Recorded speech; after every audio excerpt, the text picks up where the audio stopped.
Welcome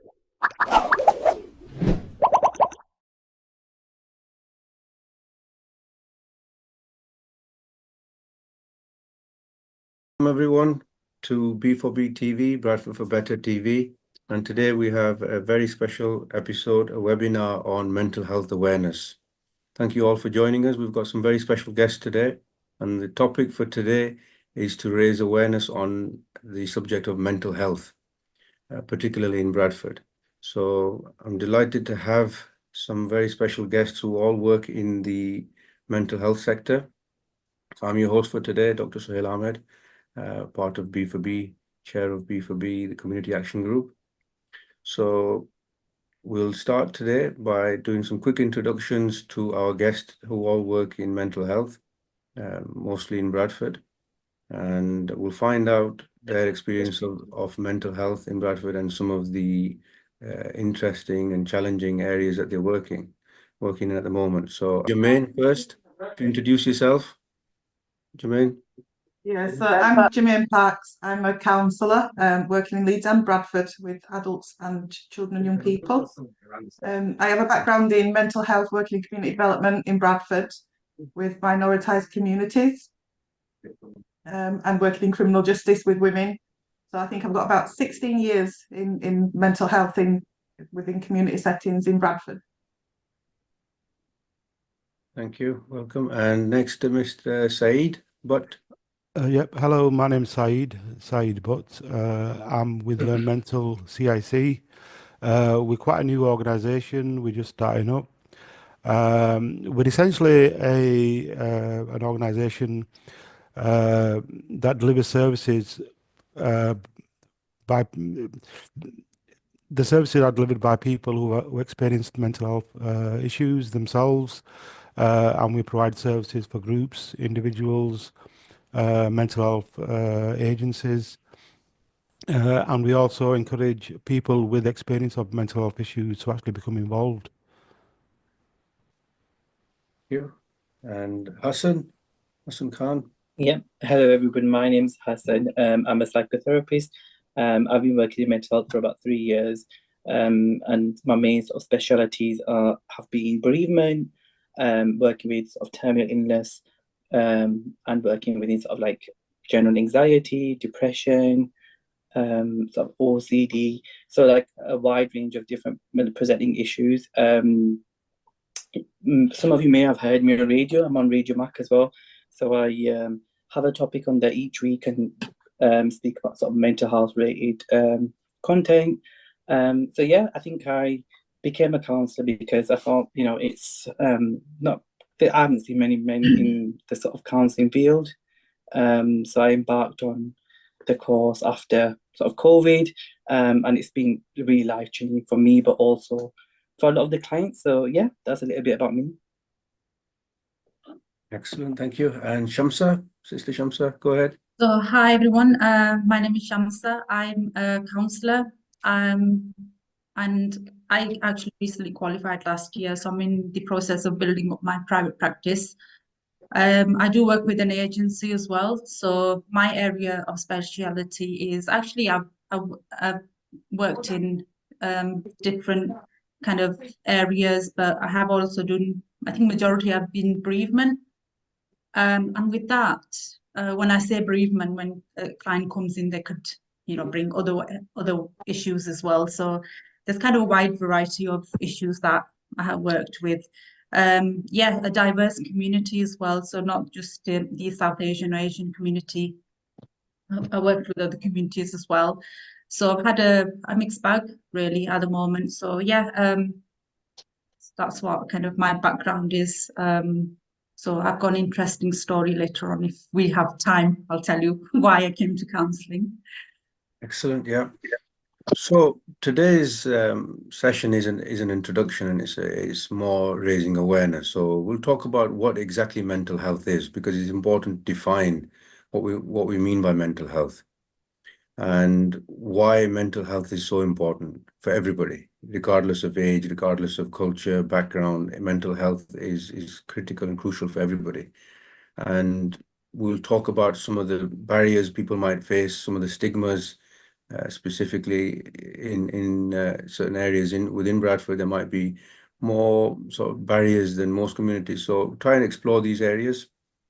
But just to kind of give a context, now there's no specific figures that I have for Bradford. All of you who work within mental health in Bradford might have more detailed, accurate stats on this. But from the NHS nationally in the UK, nationally speaking, the latest figures are that 1 in 7 adults are affected significantly by their mental health, that it leads to ill health and the subsequent burden on the NHS significantly has risen over the last 5 years, particularly since COVID. So 1 in 7 is a huge number. Around us, if you look at, 1 in 7 people is affected and is debilitated by the effects of bad mental health in terms of the effect that it's having on them. And 1 in 4 of us as adults will have mental health issues in our lifetime. So again, these are sort of very high percentages and numbers. It's more prominent and prevalent in youngsters from the stats, and what I mean is young adults 16 to 24, up to 25% of people in that age group are affected by mental health problems. So it is a significant issue, and you can tell me otherwise if it's higher or lower in Bradford from your experience. But this is the scope of the issue that we're facing nationally. I mean, globally, really, but nationally as a NHS, this is a huge burden that we're facing, and the services quite clearly are finding it very difficult to cope with the numbers that are increasing. So to start off, and again, any of you can start if you want to discuss that. But how do you define mental health? What does it mean? Any of you? Go ahead, Saeed. You're on mute, Saeed.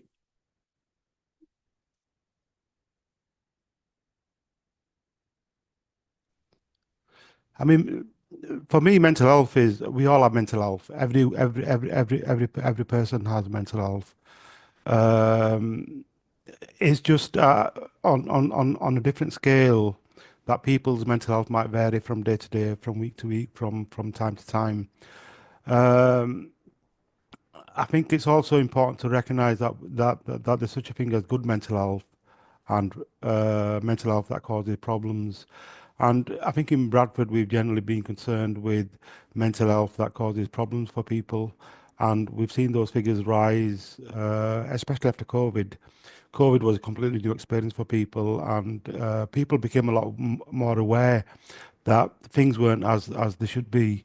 And for Learn Mental, one of the reasons that Learn Mental came into being was because people recognised the importance of mental health, and it was therefore important to be able to have some form of service that will provide more information for people, or for people to learn more about mental health. I mean, from a personal perspective, I totally and fully understand how important mental health is and how important good mental health is. And I think what's encouraging is more and more people are starting to talk about mental health, especially after COVID, again, as I say. Prior to then, there was a lot more stigma, but especially young people now are beginning to talk more and more about mental health, and that can only be encouraging for the future. Yeah. Anybody else? Shamsa? Yeah, on back of that, what Saeed was saying, with the after COVID, I believe that it's really has risen. So COVID has had a major impact, and I have seen it around in my work and in terms of my family as well, immediate family, how much of impact that has had. And this is not just the youngsters, it's the older generation as well. It's had a huge impact. And into, the different mental health conditions. I think it's just the general fear of it has had a massive impact. But in terms of like defining mental health, I think it impacts how a person thinks, feels, or behaves, and then that impacts, the physical health as well. work and school. It impacts how you perform. So it's a really important area, and I think it should not be neglected in any way. You see, if you have an illness, you'll go and see a doctor. So why do you compromise for, what goes on your head? Your mental health is equally important. So the physical symptoms are somehow related to what you're thinking. So it's really important that it's taken, we give it that priority as we give the physical symptoms as well. Jaymain, go ahead. Yeah, I was thinking a little bit like Saeed, and we focus on mental health. It always kind of gets the negative connotations instead of just focusing on mental health as a whole. We have mental wellness, we have good mental health, and just for like the statistics that you spoke about, talking about mental health problems and mental illnesses, but we all experience mental distress, and we all have periods where we have no mental distress. So, and even people living with major diagnosed conditions that have big impact on their lives, they're not always, it's not always 24 hours a day that they're struggling with that. So they too, just like somebody who's got diabetes, for example, you control that, and you can live a good life. So it's the same with mental health. And I think sometimes, just for me, mental health, a lot of it is really pathologized. Normal behavior, normal reactions to things are often pathologized, and we put that is what we consider to be mental health, is all the kind of awful stuff that's happening. But like Saeed said, it's about the good stuff as well. And I think a lot, like we've touched on, the stats for young people. I've worked in schools in Bradford. I mean, I might be in Leeds now, but in Bradford since I think it's 2010. And what I would see is a lot of it was about just not talking about normal stuff, just normal reactions to grief, for example, or changes, So, yeah, I just wanted to kind of put a little bit there about mental health literacy and just understanding the whole package of mental health, not just the problems. Hasan, do you want to add anything? I think majority has been covered by the rest of you guys, but yeah, I think that's where the stigma comes in as well, because a lot of people think that if you are struggling with your mental health, it's something it's a weakness, it's a sign of weakness, or if people admit to others that they're struggling, that it's this dark cloud that they have to constantly feed, and it's not always like that. I've seen people that have come in after 6 sessions of bereavement counselling. They're okay, they've got the coping mechanisms, we've worked out a plan. I think that's really important as well, because with our physical health, if you've hurt your leg or you've had a major incident, and you'll have physiotherapy, you'll have other services, and with ourselves, that's exactly what we do as well. Someone might come for bereavement, or working through a distressing time at work or anxiety. It's about how do we sort of approach that without just kind of the judgment of you're going to be like this forever. It's about working with them and remembering as well that the person is in the center of everything. It's working out a plan and finding ways to help them cope, because there's always strategies that they've maybe not tried, and sometimes it is, they say when you speak to someone, it's like your problem's been halved. And that's how it is, just to get it out of your kind of head, and just speaking those words can be really powerful and life-changing. Thank you. So in terms of the numbers rising over the last few years, particularly since COVID, do you think it's because mental health issues have got worse or more, the numbers have gone up, or is it because there's more of an awareness about mental health, and there's better services and better understanding of mental health, or is it both? Why are the numbers going up? I think in general terms, people over COVID became a lot more aware of their mental health, simply because they were in a situation which made them consider how they were feeling, what was happening, what was going on, what their thoughts were, etc. So just because of that, people slowed down, and because they slowed down, they became much more aware that something was not right. I mean, I did want to say as well, one of the sadnesses about poor mental health is that poor mental health actually, in general terms, stops people seeking help. because then it comes back to stigma, and sometimes people do end up suffering in silence. But COVID actually turned that on its head, because people found themselves in a situation which was totally alien and totally new, and because they were having to live with that, within certain spaces for longer amounts of time. I think it made people a lot more bolder in terms of saying, well, something is wrong, something is not right. But the other side of the coin is stigma, which stops people from seeking help and perhaps suffering in silence.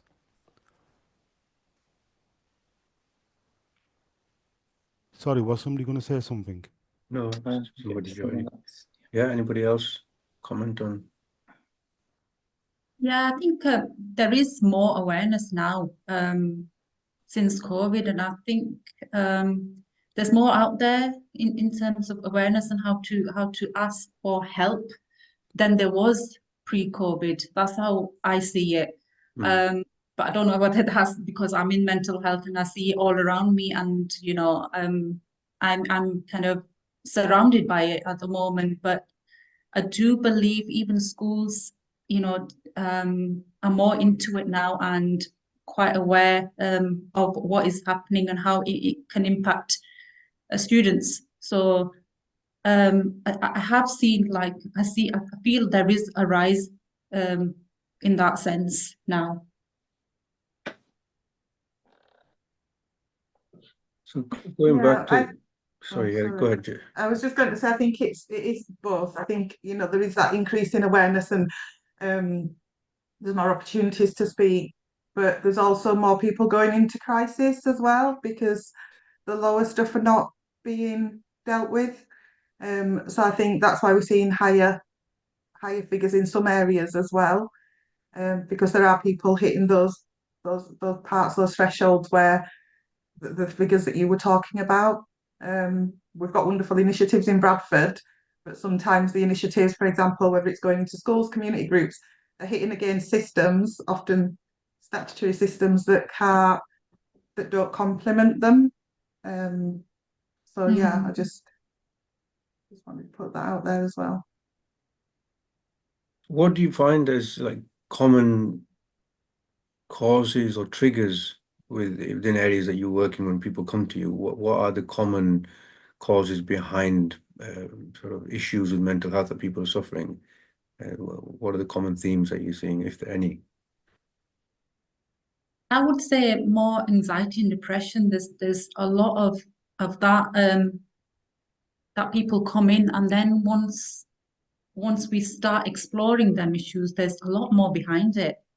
It could be relationship issues, bereavement issues. So they're kind of like interlinked, but kind of the major part, I would say, is it's low mood, anxiety. Anxiety is quite a big area that people, I have clients coming in, just lack of self-belief or low confidence.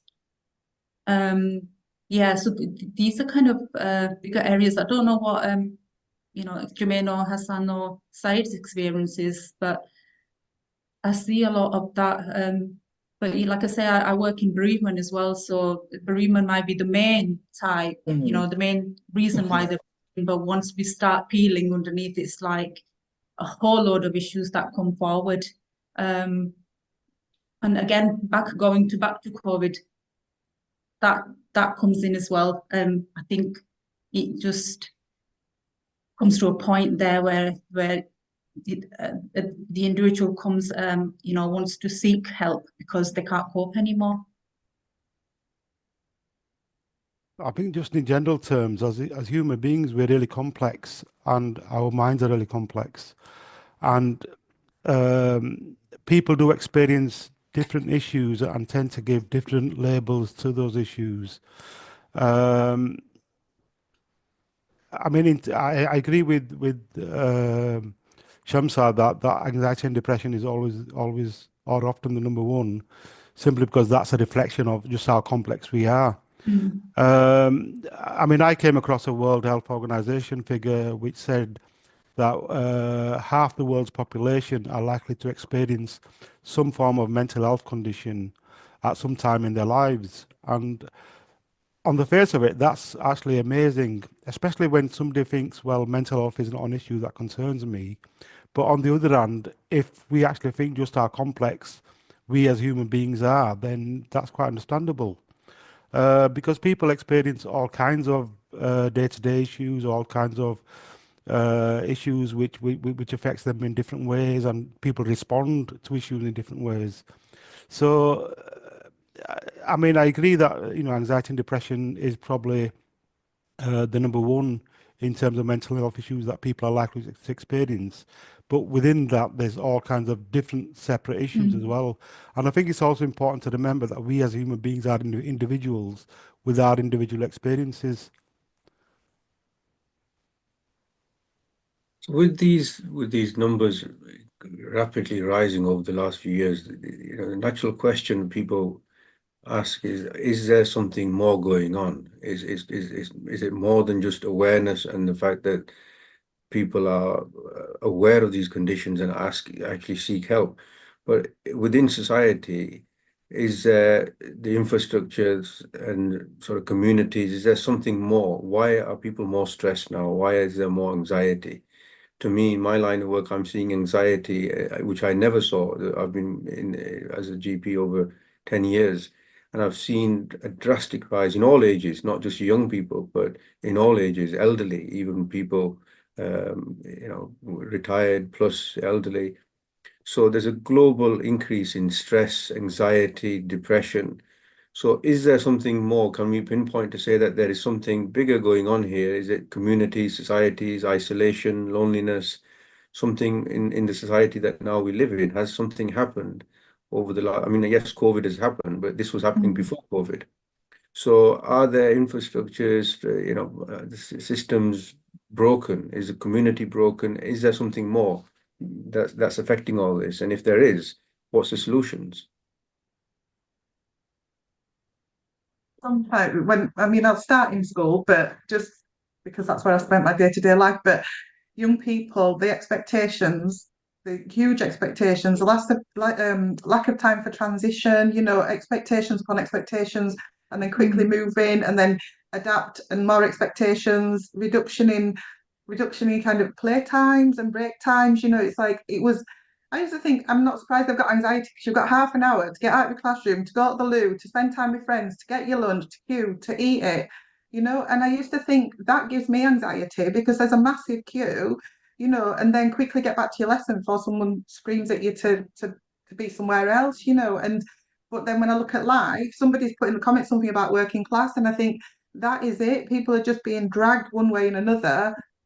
Too much expectation, not enough life, and not enough resources. And like you said, whether that's resources independently from individuals, family systems, or our wider systems that are there to support. But yeah, I just think people are being pushed and rushed, and life's changing at such a pace, but there's no time for anyone to even settle down. And like I mentioned, with the wonderful projects that go on in Bradford, but it's almost like a drop in the ocean because they help to refuel people, to grow people, to develop them, and to acknowledge them, their identities as they are and as they need to be acknowledged. But then the expectations of the system just come and peel away all the layers again, and just identity. I think that is a massive thing. I think somebody's alluded to that as well. As person-centered counsellors, accepting people as they are, who they are, and sometimes it's seen as a weak approach, but that personal touch is absolutely what people need. They need to be seen and they need to be heard. And that's something that's not happening in all of this, the way of life at the moment.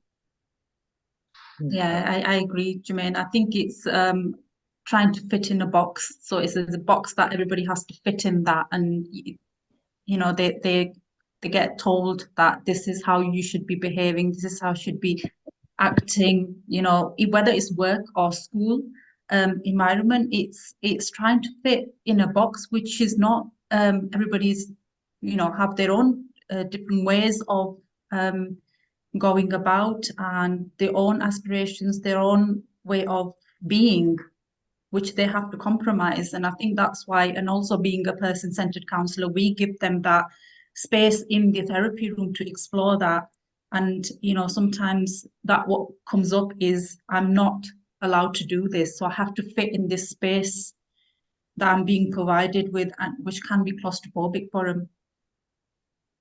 Mm. And Yeah. somebody's actually posted on the chat as well. I'm just having a look about social media.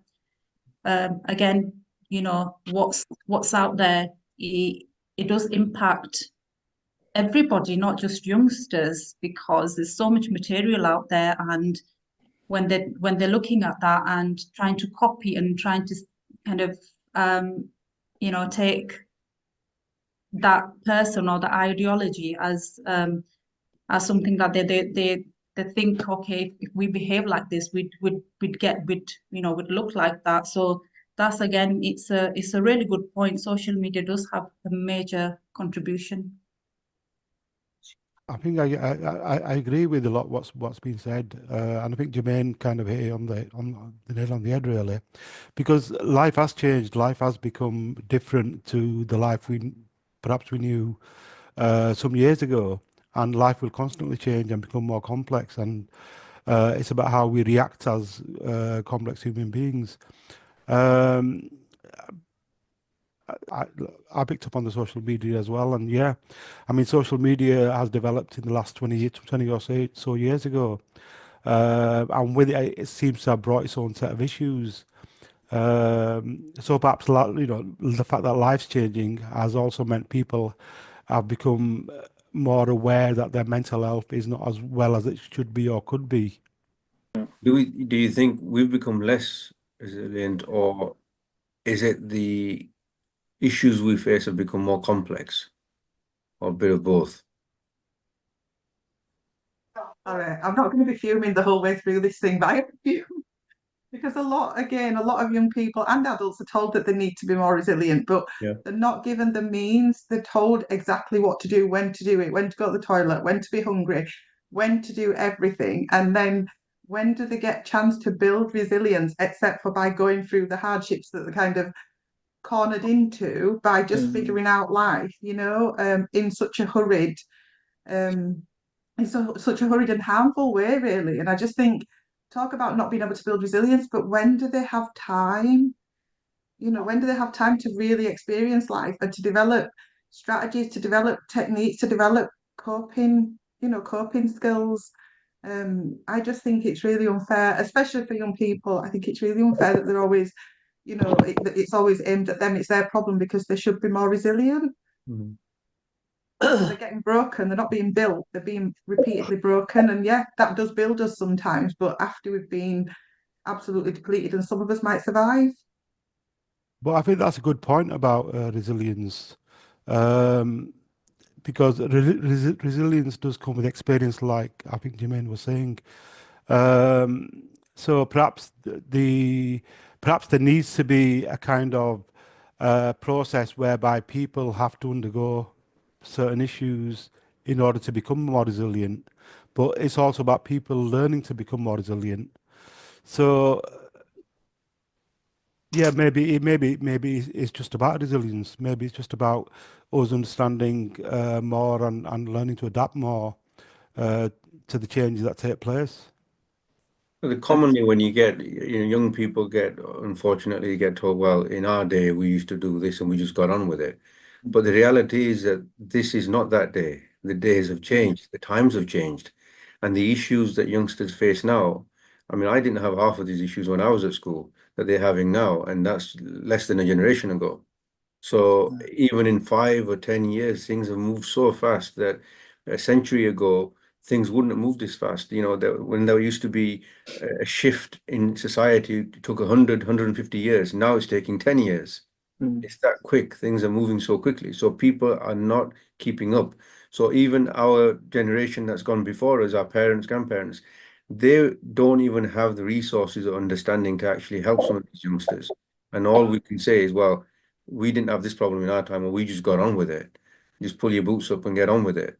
So what do we say to that? I mean, it's not a healthy approach, but how do youngsters face that?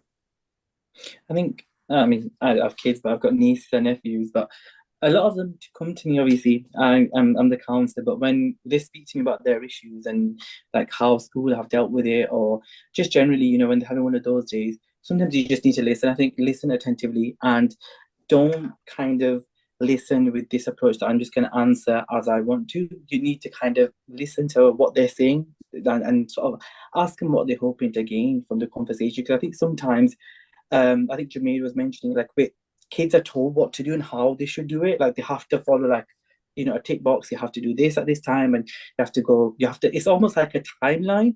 So I think it's just really collaboratively, sitting down with them and listening and being quite open-minded, and obviously there's boundaries with that as well, but I think it's about not saying to them, oh, just get on with it, or tomorrow's a new day.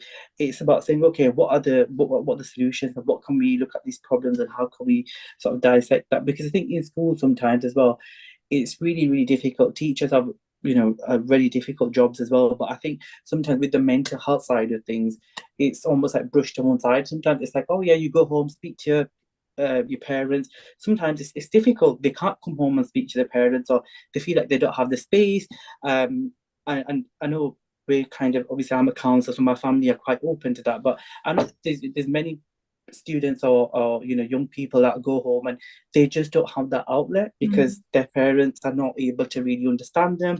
As you were saying, like they've not been through it themselves, so they can't really give them that advice, or sort of like, yeah, what can they do next?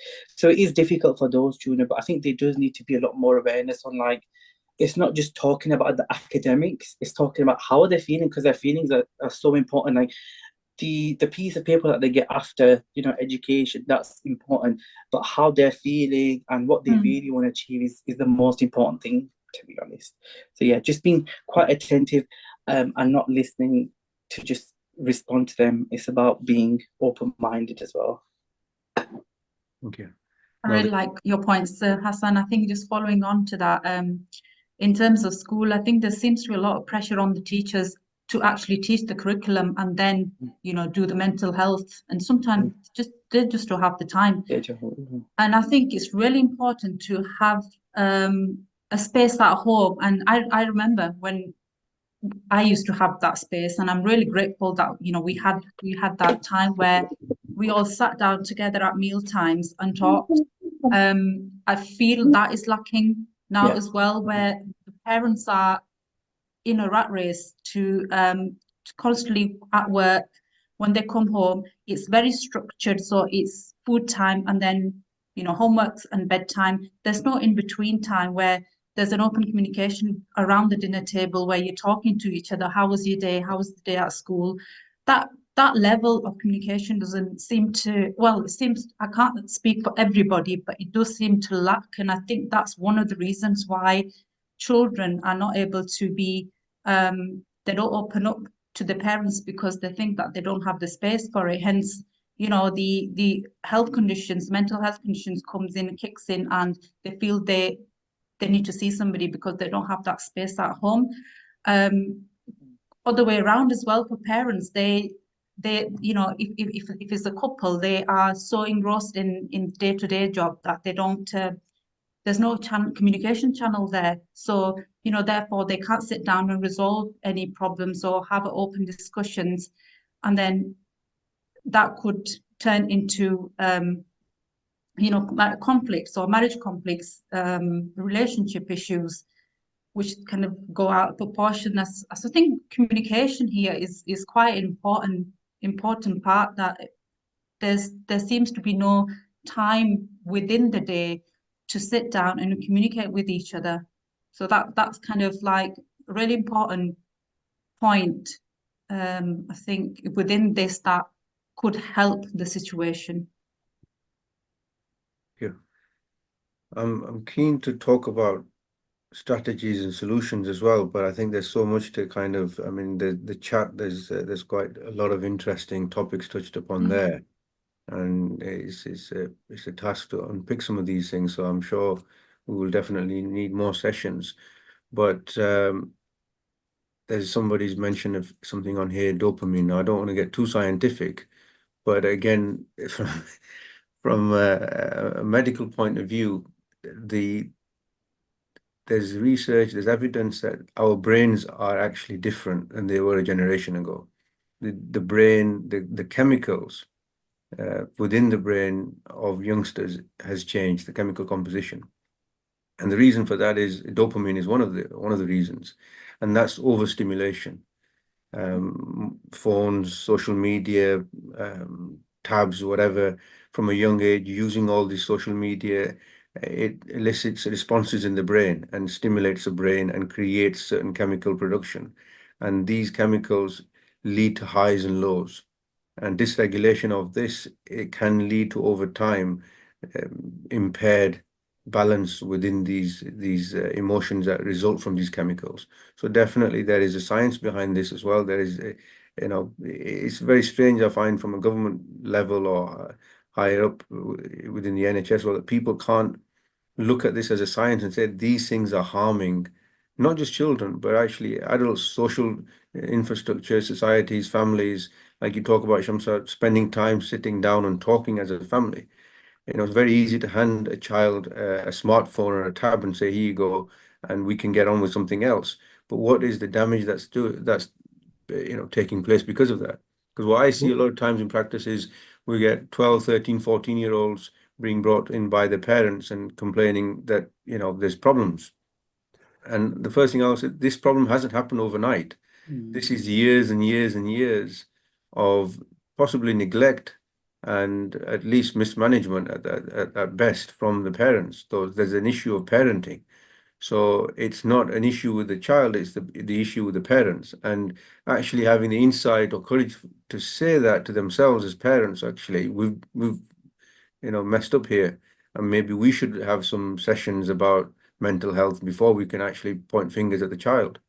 So I think that there needs to be an orientation of mental health and parenting really in this sort of sector. But we'll move on. Can I just pick up on one point that you made, about the dopamine? I mean, because the converse of that would be, are children intentionally seeking dopamine hits simply because it makes them feel different and makes them feel the way they want to feel? So that could be environmental factors. Because just to say dopamine is, I mean, I don't know about the research that you're talking about, and I'm nowhere near as probably well qualified as you are. But for me, environmental factors influence the way we behave, and because of the influence the way we behave, some people are likely, because of the way they feel, to seek those dopamine hits. So maybe just by exploring more about the issues which make people feel the way they do might actually be the solution to that. Yeah. No, there's a lot of research, and I can share some with you. And the reality is that from a chemical point of view, when you see addicts who are high-end addicts of drugs, it's similar changes in the brain that are induced by social media, watching video games and various things. And actually the brain scans show the areas of the brain that are stimulated and overstimulated consistently in an unhealthy manner are equivalent to some sort of severe addiction. And then coming off these things like mobile phones, tablets, video games, or whatever it is. So therefore, the brain needs to be stimulated to that level again. And it's a form of building tolerance and addiction to something. And that has an impact, a withdrawal, kind of emotional withdrawal impact on the behavior of whoever's using it, whether it's a child or adult. So definitely that is a huge component, especially in a growing child. We're talking 5, 6, 7 years of age. If that overstimulation is constantly there and available, then there will be lows and there will be a withdrawal effect that will manifest as an emotional response in their behavior later on in life. So definitely, yeah. Any questions from people in attendance or any discussion points on the chat that we want to pick up on?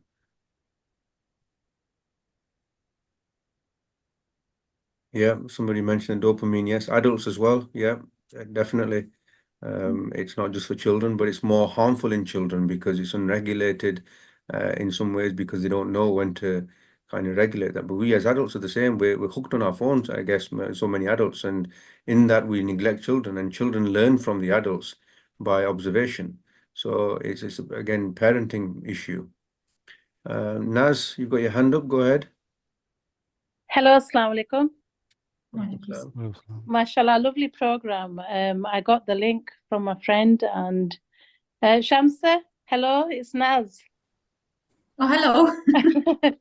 Yeah, love, mashallah. No, I just wanted to say about the dopamine. It's, I mean, we say it's our children, but it's as adults ourselves as well. I mean, I'm guilty of it, and I'm sure like many others are. But like I said, it comes with awareness. You know, when we realize that, you know, this is too much, you know, we stop. But what I would like to say, as you know yourself, you know, going out in nature is a big one for improved mental health. You know, going out for a walk, it just does you so much good. So I just wanted to say that, really. Go out there, go for a walk, you know, no matter what the weather, just go. Thank you. That Thank leads you. us nicely to talking about strategies and how we can improve our mental health. So if I just pick off from the point that Sister Jaymain made about mental health, that there's good and bad. The way I look at it, and I try to explain to people, my own patients, is that to me, mental health is like a muscle. So if we go to the gym or we exercise or run or do whatever, we exercise our body, and that's quite obvious that we can exercise and strengthen our body. But the mind, we don't think about it. And you know, many times I still find people that come and they're very reluctant and feel guilty asking for help for their mental health. And I always say, you know, if you'd had a fall or you broke your leg or something, you wouldn't think twice to go to A&E and get it fixed. Or you wouldn't think twice to take something for it or have a break. You're not going to carry on limping with a broken leg. But when we have some form of damage to our mind, whether it's simple exhaustion and stress, or whether it's something more reactive, reaction to something, a bereavement or some life event, we feel so sort of deflated, and we think it's something that we feel weak is probably the word to use. They feel like they failed in some way by asking for help for their mental health. Yet you would never do that for your physical health. You know, we'll go for a run, we'll exercise. So I think to change perceptions, the first step is to say mental health is for everybody, and it's everybody's health. And it's a huge component because our mind controls everything. Our mind is, you know, when you put your mind to it, you will achieve anything and everything. And if your mind's not in it, then you're not going to achieve anything. So a strong mind, a healthy mind, will have an impact on every aspect of our life, physical, social, psychological, everything will be impacted by what starts from our mind. So I guess what I'm saying is that we have to have strategies to have a strong mind and a strong kind of mental health approach to life, and have the necessary tools within us to be able to deal with situations. So even on a daily basis, we're all on a spectrum. We wake up, we might be stressed, we might feel low, we might feel tired. It doesn't mean we've got a mental health problem. It means we've got mental health. So therefore, on that spectrum, there's extremes of sadness and stress related to problems. The issue is that we may not have the tools of how to deal with what we're feeling, and that's the key, I guess, is to have the right tools. So the question is, what tools would you recommend, and what tools would you suggest, and what can you advise people on this? Go ahead, Sister Shamsa, you want to say something? I was just unmuted anyway. But I think what Naz said and what you've said also, Sahil, is going out in the nature. That's one thing that I love to do. And I think personally with myself, with client work, when things get quite tough, it's what I do. It's actually what I just, you know, put my walking boots on and go outside in the nature, and it is very healing. And I don't think people realize how much goodness that does to you. We are really lucky to be where we are living in Bradford. We've got the Yorkshire Dales at our doorstep. You know, everything is really close by. it's just that our lives are so busy and we're in a rat race all the time. We don't even think about taking that time out, even if going to your local park, just taking that time out. I think that's one part of it. And I can see Brother Shadim on here, and when I actually did some work with Brother Shadim with the refugees and asylum seeker families, and that was one of the activities where I actually took out children and mums as well. Just took them out to Heaton Woods, and they couldn't believe that, this is we know this area is just so close, and they never knew about it. And we carried out various activities while we're there, and I think that was one of the most enjoyable activities that they did. Just going out and just letting them, have that free time and enjoying themselves. And yeah, I think that's really, really good, well important. I think thing to consider is nature does heal, and we just take it for granted. Just from a learned mental perspective, I mean, we actually believe very firmly that it's important for people to actually learn about mental health. And I don't really want to comment on anything else except that we're quite keen to actually work with groups, more so than individuals, because by learning about mental health, people actually will begin to change things, hopefully. Just to pick up on just that point earlier as well, I think the other side of it is people who actually have experience of mental health issues, mental health distress. I think it's important also to recognize that when people actually do experience mental distress, especially and possibly a mental health crisis, one of the things that they're less likely to do is actually seek help. So from a learned mental perspective, again, it's important that people do understand mental health simply because they're able to perhaps avert possibly a mental health crisis, simply because I think my previous experience shows that people are less likely to seek help unless it's a very, very last resort. And if people, as with anything else, the earlier people seek help, the better it is. But unfortunately, when people are experiencing mental ill health, the stigma alone can just stop them seeking help. And obviously we know about suicide rates, etc., and that's the extreme place that mental ill health can take people. So I think it's important that people do learn the basics about mental health. I think what's really important as well, actually, nature really does help me. So I live near Lister Park, Manningham Park, whatever you want to recognize it as, and it's just so refreshing because, as Shamsa was saying, sometimes you come out of client work and you feel overwhelmed.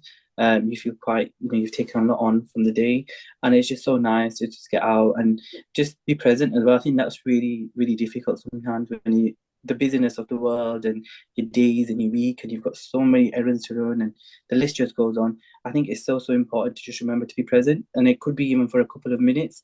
Take some deep breaths. Just look at your surroundings. Your five senses. That's really, really important as well. A lot of my clients, when I mention the five senses, what you can see, what you can hear, what you can touch, you can feel, what you can smell, those type of things, they normally wouldn't really focus on. So those are the things that they navigate, and it's almost like they create themselves a bit of a toolbox. So when they are struggling, they can sort of lean on that, and they can just pick out anything they need to when they are sort of having one of those down days. But I think routine also, having a bit of a this work's always going to be with us, but I think having that balance, it's not just constantly working. When you come home, knowing when to switch off, whether that's not saying to yourself you're not going to reply to emails, or you're going to I don't know, not be on your phone for like half an hour, 45 minutes, all these things, the downtime from technology as well, that does really, really help. So yeah, routine and just giving yourself ways to recharge, and as well, I think just going on about like how important mental health is. I see, and I've spoke about it on the radio as well. So I think there's no health without mental health. It's all interconnected, and we need to see it as being one, not physical health separate and mental health separate. And I know it's difficult with it being sort of invisible, but I think it's just really, really important that, you know, everything that we go on, that goes on for us, that controls our day-to-day life. So it's just remembering that we have to be honest with ourselves, but yeah, seek that help when we need it the most.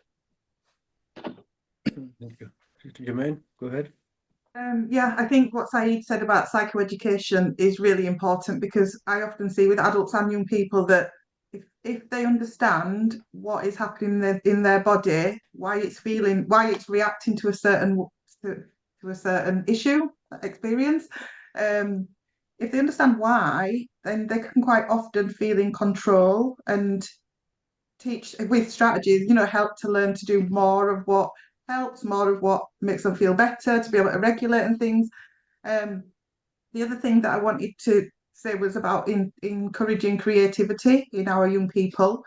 That's a massive thing, whether that's outdoors or just, you know, around the home and things. But I think that is something that's lacking a lot of time, just being creative, just being.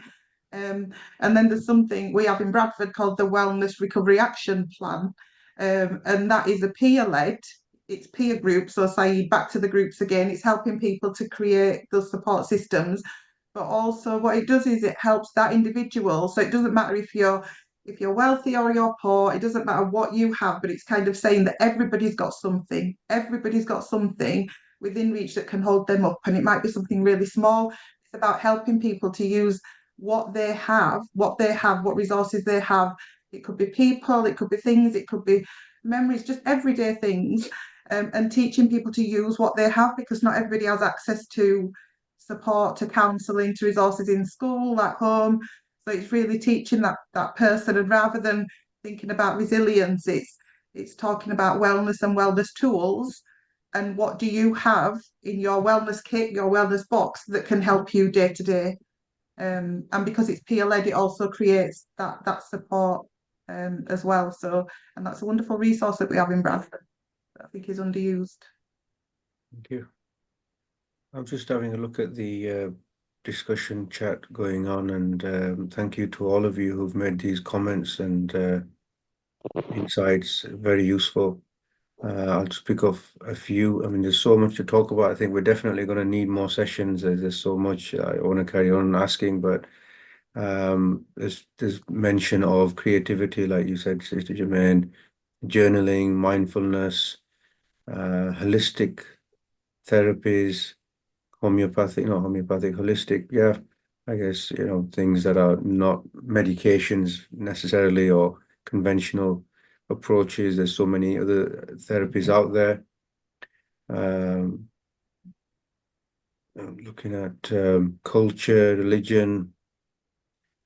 I think it would, given the time, I don't want to open up a whole new set of questions relating to religion and mental health, and I guess it's a positive but also a negative from what I can see sometimes as well, that there's a lot of stigma attached to culture and the pressures that come from that. So I think we can save that.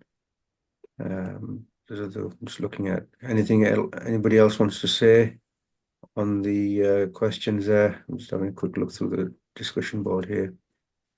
So thank you very much for all those comments there. Finally, I'd say just a question. If there's anybody listening, or you know those that are here that know anybody who's struggling at the moment with their mental health, where can you signpost any resources that you can suggest, websites or discussion groups or whatever that you would normally signpost to anybody themselves who are struggling, or know anybody, or want to know more, or want to get involved with mental health services as a practitioner even. Please, all of you, if you can share some resources or signpost people. Mind in Bradford, I've done a lot of voluntary work with them. Mind in Bradford, they have a lot of resources. They have different, so they've got like a telephone service. They've got drop-in services as well. They offer a peer support, like walking groups, wellbeing groups. And if you sort of go on their website, they have a lot more information on there. What was that? Sorry, Mind. Mind in Bradford, yeah. Mind in Bradford. Yeah. Mind in Bradford, yeah. Yeah. They have a lot more resources on there as well, and I've done a lot of voluntary work with them, and even with my sort of clients through the bereavement service, but sort of private clients as well. I've always signposted to Mind in Bradford, and I've got a lot of feedback from there. Some really good feedback, because they offer, it's not just two or three things. They kind of they've done a lot of work on sort of like they've got like faith community groups as well, so working within sort of like the South Asian communities. They have walking groups in the parks. They have sessions where they'll have people come in and do talks. So it's a range of different things that are going on, and it's really worthwhile. I've actually gone in and volunteered at some of the different projects that have been going on as well. So yeah, that'll be one from myself. Anyone else want to share There are resources? the various agencies that we're quite lucky to have actually around Bradford. In terms of bereavement, there's Bradford Bereavement Support that you can do a self-referral to, anything with a bereavement issue. There's also Roshnigar based in Keighley, but they do offer, I believe, counselling around Bradford as well. So that's actually it is for South Asian community, but it's also open to males as well, which is a really good thing, I think, to have, because there is certainly a lack of that. There's Bradford Counselling Service. Jaymain, I think that's where It's now trust therapies under the Seller Trust now. yeah, It's trust therapies, yeah. Yeah. But we do have the Healthy Minds resource as well, where people can look online, and that's maintained, so it's regularly updated with information about where people can get support, especially mental health support for different communities, different ages, different needs. So yeah, and we'll direct you to signpost you to different levels of support as well. So the Healthy Minds online resource is very good. And there's also the first response as well, which is for emergencies, so you can give them a call as well. They've got a website as well. I'd just like to add if anybody is experiencing a mental health crisis, first response, Samaritans, NHS 111, by all means, I think people should give them a call if they have concerns. And I think first response actually do make various referrals to some of the agencies already mentioned, which might be helpful. And also please do watch this space for what Learn Mental may be able to offer in the future. And of course, speak to your GP as well. Absolutely. I was just going to say nobody's mentioned the GP, but I won't start that topic of how we get through to our GPs and how useful. We're bypassing you, so you don't have to do referral. People can. Yeah, well, giving you a bit of an easy life. You probably do a better job than the GPs, I guess, because this is what your passion and your day job. So, self-referral, somebody's mentioned there. So, is there a service? Is there a service that you can go online and self-refer in Bradford? Which one? A website? With almost everything that we've mentioned, with all of with They're all Hasan, with trust self-referrals. therapies, with Roshnigar, Mind in Bradford, yeah, they do. Yeah, with Mind. So you don't necessarily need to go see your GP or be referred. No, you can just. It's all online. Yeah, it's all online if you go online. Okay.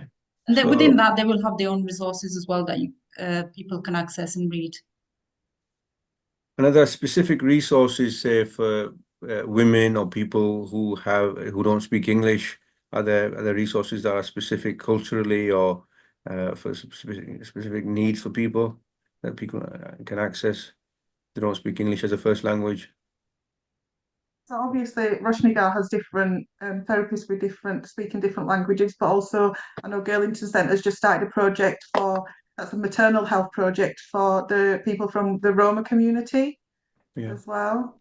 Ihsan again, they have, but that's specifically an Islamic organisation, but they do have different people with different languages.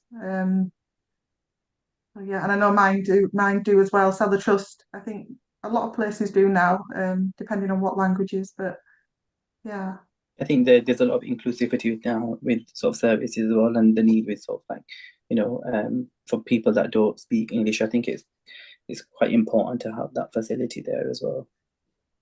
And I was just going to mention that Andy's Man's Club, that's one that I've, for men specifically, for men. And with this one, I've actually been there myself. So before I referred people on, I went there and sort of encountered how it is. And yeah, I think it can be joined for men, because that's another one of my specialties, men's mental health. And I think it was just really amazing to go there and sort of experience how, men open up about their feelings. There was no judgment. It's basically you're given there's a football and it goes around in a circle. So you sat in a circle, and when it's your turn, you hold the ball and then you speak, and then you listen to other people. And it's just it's a safe space. They're based in Bradford. I think they've got 2 or 3 venues. They're expanding quite a lot as well. A lot on social media. And they have a lot of different resources on their website. They're on all social media platforms. So for anyone, men that are suffering as well, that's another facility. Yeah, definitely. Yeah. Thank you very much. If there's no more questions, I think there's so much more to discuss, and I hope that we can have another session and explore more topics in detail.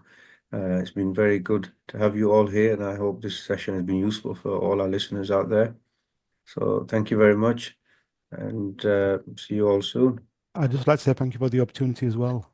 Yeah, thank you. Thank you. So Thank you. it's nice Hopefully, meeting you all, guys. this is the start of the conversation on a citywide level. So anybody listening out there that wants to be involved in future sessions, collaborate, do online sessions, maybe seminars and more detailed discussions. This was a very sort of broad and general discussion. There's so much more to discuss and unpack, but definitely we will continue this conversation. So thank you very much to all of those that have given comments on there. Some very detailed comments. Thank you very much. We've seen them all and discussed most of them. So thank you. All the best. Thank you. Bye. Thank you. Thank Goodbye you. now.